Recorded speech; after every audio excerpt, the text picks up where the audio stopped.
months of researching, part picking, I was finally able to build my first PC. Starting off with the motherboard, I would have gotten an AX70E, but I got a pretty good deal on this. And this video does not do this motherboard justice. This thing has some weight to it, and it's really nice to look at. This Phanteks screwdriver set was alright. The build quality is great, it's compact, and I used it for removing most of the screws. But I mostly used a regular screwdriver to tighten things up. Here's the very first thing I bought, the 9800X3D.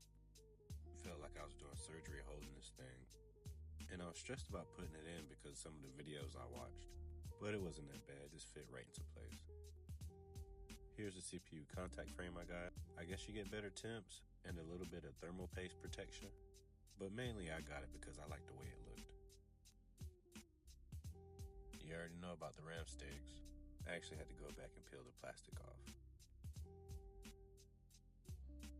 Alright, so this part had me stressed out. I thought at any moment these things were going to snap. You really do have to put down a lot of pressure. Here's the memory I went with. Feel like I should have went with 4 terabytes, but we'll cross that bridge. Had to make sure I didn't miss any peels. This was another simple thing I thought I was doing wrong, but it ended up working out. Now I really do love this case. The Lian Li LanCool 207. Airflow is great on this thing. Just wish there was more room for cable management.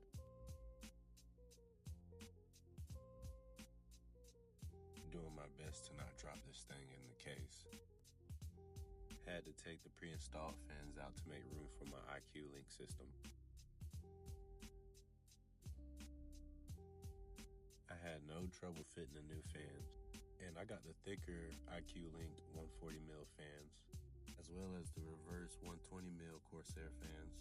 Connecting everything up was pretty easy, but I still recommend the extra cable pack for those tight squeezes.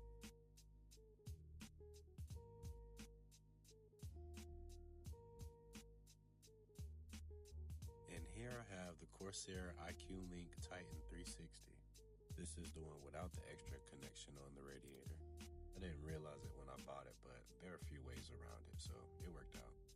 And this already came with thermal paste, so I didn't have to stress about that.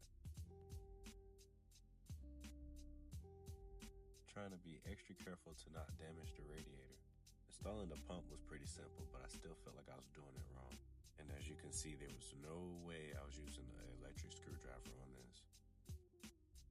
When I finally got this off, I really thought I broke something.